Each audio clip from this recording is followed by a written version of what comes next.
Hai, selamat kembali semula ke channel saya.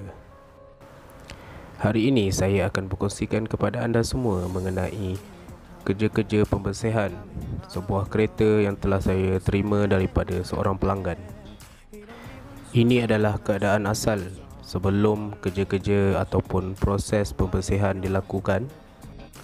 Kereta ini digunakan oleh pelanggan saya untuk kegunaan harian beliau, di mana beliau hampir tiada masa untuk mencuci ataupun membersihkan bahagian dalam. Dan akhirnya beliau telah menghubungi saya, memberi kepercayaan untuk membuat kerja pembersihan terhadap kereta beliau ini.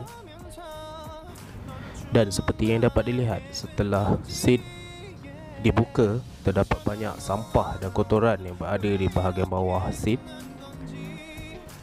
Dan inilah kepentingannya untuk membuka seat sebelum kerja-kerja pembersihan dilakukan, supaya kita dapat melihat secara lebih jelas kotoran yang berada di dalam kereta ini.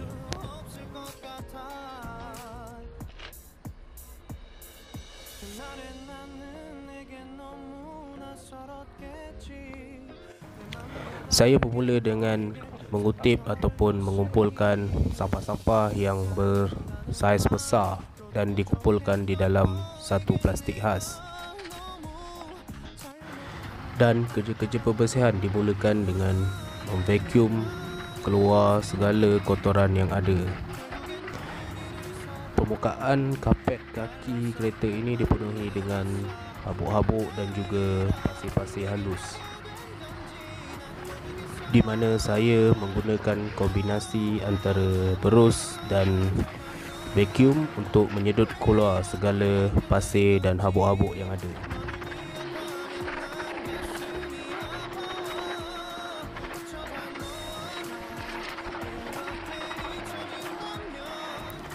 Dengan penggunaan kombinasi antara berus dan vacuum ini, hampir dapat menyelesaikan ataupun membersihkan permukaan kapet ini sebanyak 80% berbanding dengan kaedah memvacuum sahaja tanpa penggunaan berus.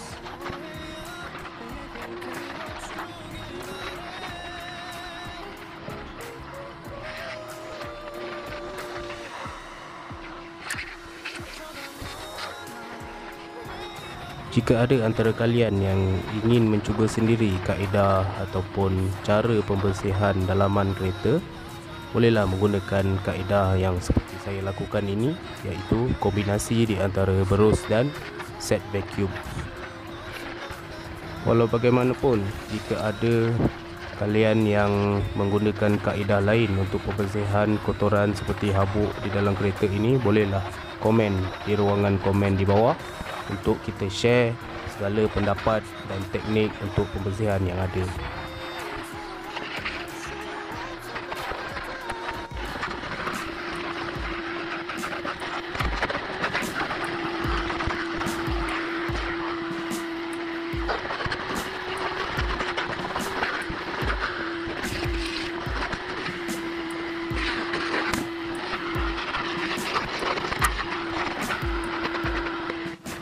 Bahagian bawah seat belakang ni adalah bahagian yang selalu terdapatnya kotoran yang tersorok, dan setelah seat ini dibuka, maka dapatlah kita membersihkan bahagian ini dengan lebih efektif lagi.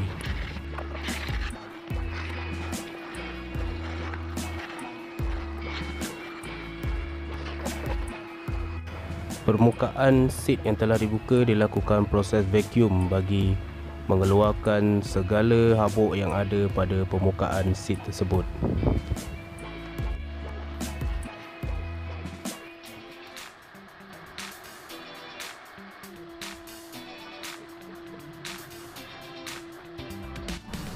Dan seterusnya, bahagian plastik di bawah seat ini saya menggunakan multipurpose cleaner untuk membersihkan dari kotoran yang ada. Dan seterusnya, bahagian tersebut dilap menggunakan kain microfiber.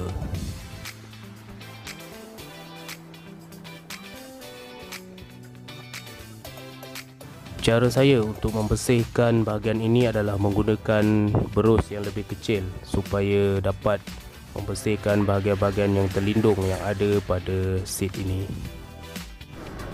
Cleaning solution disembur pada permukaan seat bagi membolehkan kerja pembersihan dilakukan.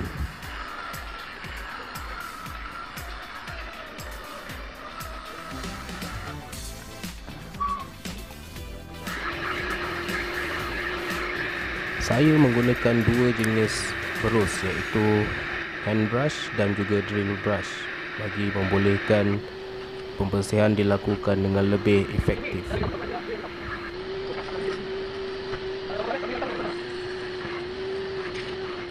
Kotoran yang keluar hasil daripada proses pemberus tersebut diekstrak keluar menggunakan ekstraktor.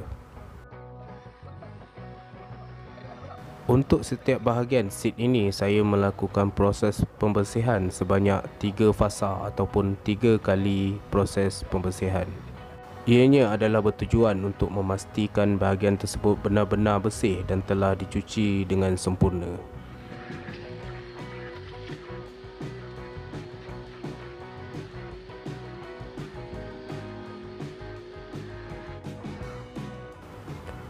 Perbezaan dapat dilihat pada bahagian yang belum dicuci dan juga pada bahagian yang telah dicuci pada seat ini.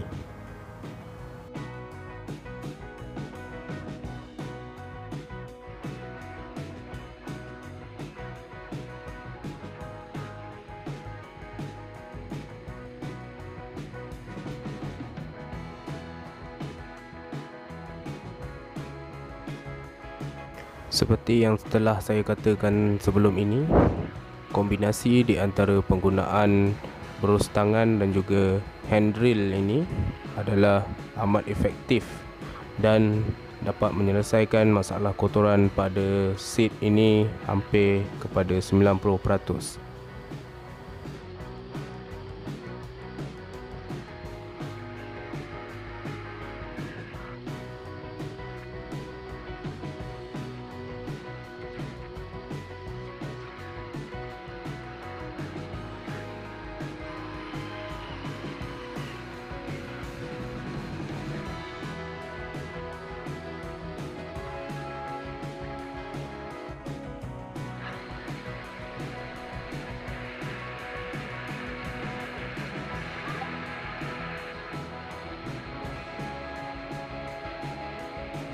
Setelah permukaan seat diberus, dapat kita lihat kotoran-kotoran yang ada pada permukaan ini telah naik ke atas. Dan setelah proses memberus sebanyak 3 fasa dilakukan, kotoran tersebut akan diekstrak keluar menggunakan ekstraktor.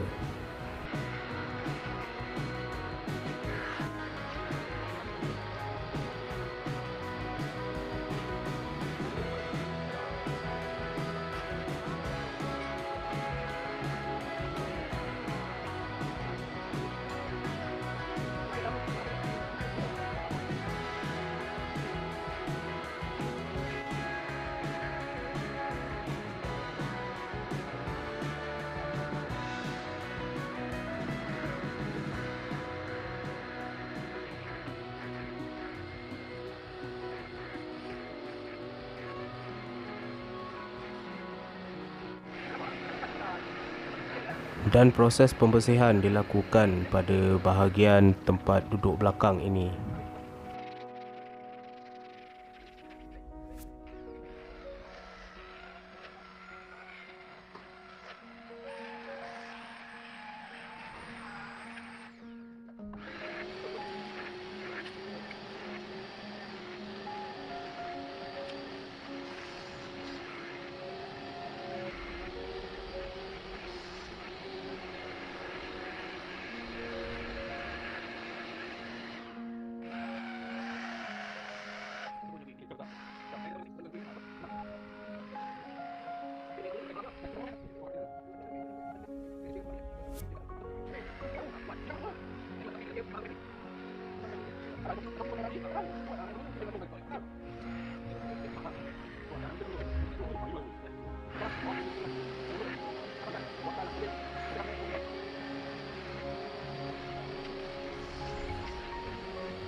Menurut maklumat daripada pelanggan saya ini, kotoran yang terjadi pada bahagian seat belakang ini berpunca daripada tumpahan makanan yang telah dilakukan oleh anak beliau, dan mungkin juga habuk-habuk yang telah lama melekat pada permukaan seat ini.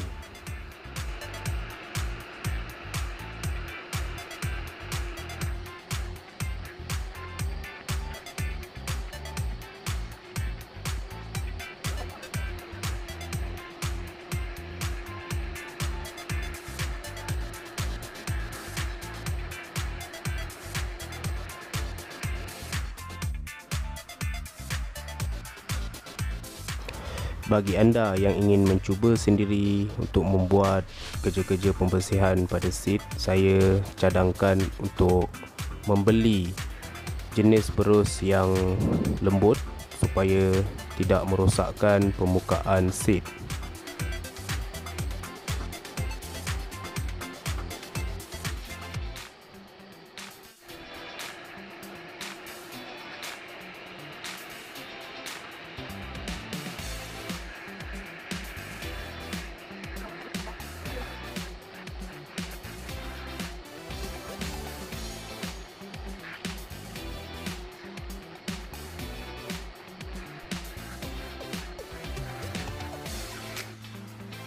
Proses pembersihan disambung pada bahagian headrest ini yang mana keadaannya agak kotor, dan pembersihan juga dijalankan sebanyak 3 fasa bagi memastikan kotoran benar-benar telah disedut ataupun dibersihkan secara sempurna.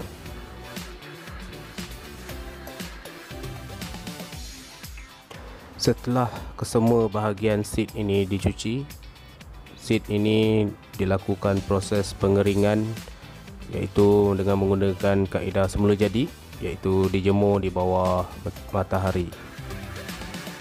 Sementara menunggu seat tersebut kering, saya menyambung proses pembersihan pada bahagian bawah kapet kereta ini.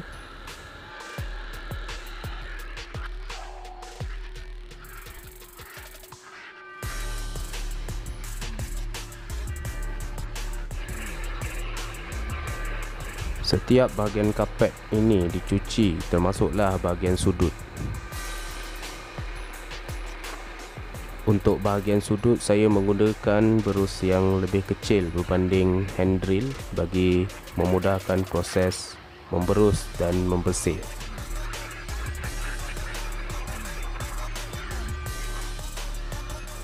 Dan jika kalian dapat lihat, terdapat cecair berwarna merah yang telah disedut oleh ekstraktor ini.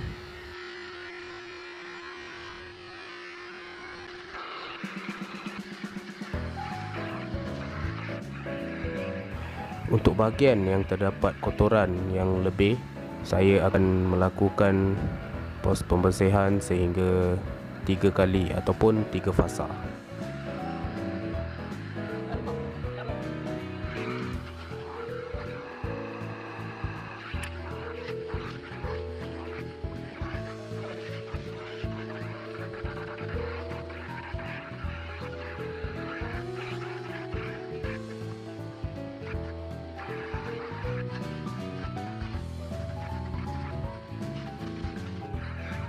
Tidak dapat dinafikan bahawa bahagian kapet kereta ini adalah bahagian yang paling kotor sekali, di mana bahagian inilah yang kita selalu pijak dan membawa kotoran dari luar masuk ke dalam kereta ini.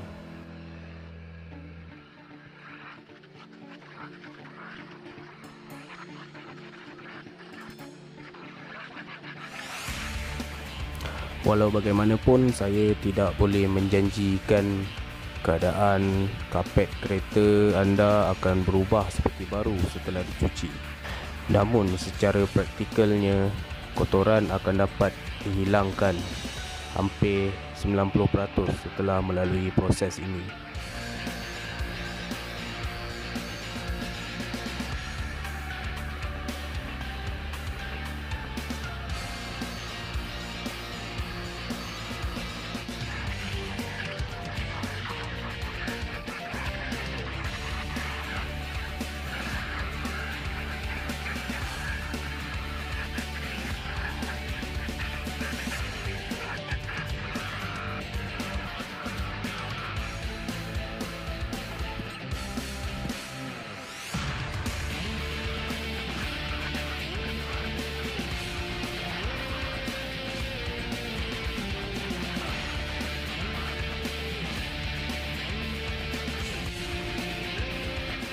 Proses pembersihan disambung pada bahagian seat belakang ini dengan kaedah 3 fasa yang telah saya katakan seperti tadi.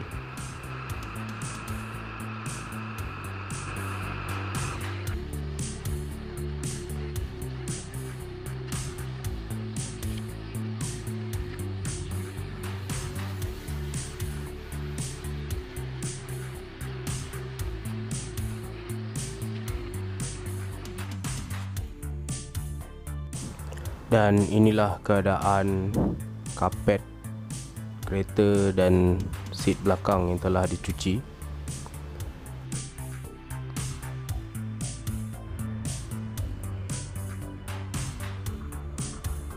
Terdapat perubahan yang ketara jika dibandingkan dengan keadaan asal kapet ini, terutama pada bahagian kapet yang berada di bawah seat yang selalunya terdapat kotoran seperti habuk yang terdapat pada permukaan kapet ini. Bahagian kapet ini dibiarkan kering seketika sebelum kita membuat proses seterusnya.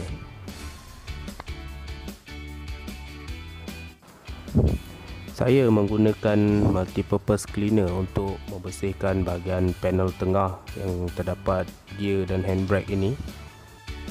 Gabungan antara berus kecil dan kain daripada jenis microfiber amat membantu dalam proses pembersihan ini.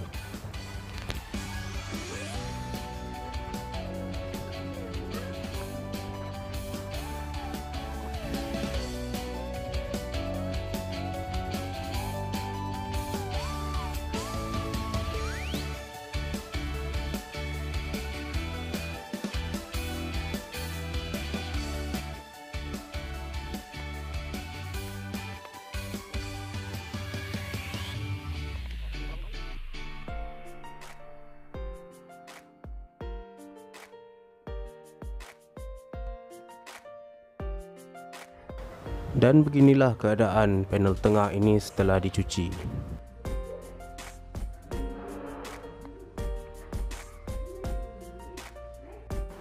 Setelah seat bahagian hadapan yang dicuci tadi telah kering, saya memulakan proses pemasangan semula seat pada kedudukan asal.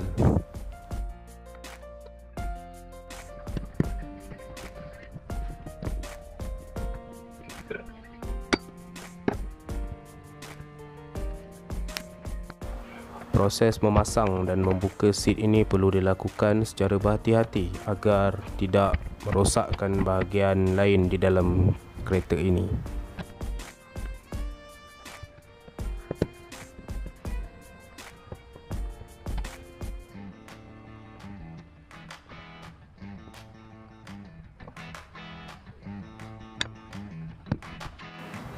Dan inilah hasilnya setelah bahagian dalaman kereta ini dicuci.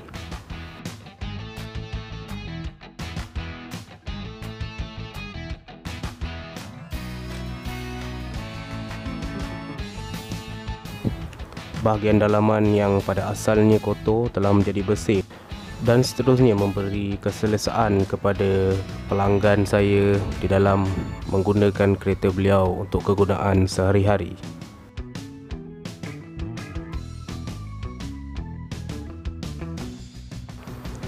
Jika ada di antara kalian yang mempunyai cadangan dan cara untuk membersihkan kereta dengan lebih efektif, bolehlah kongsikan di ruangan komen.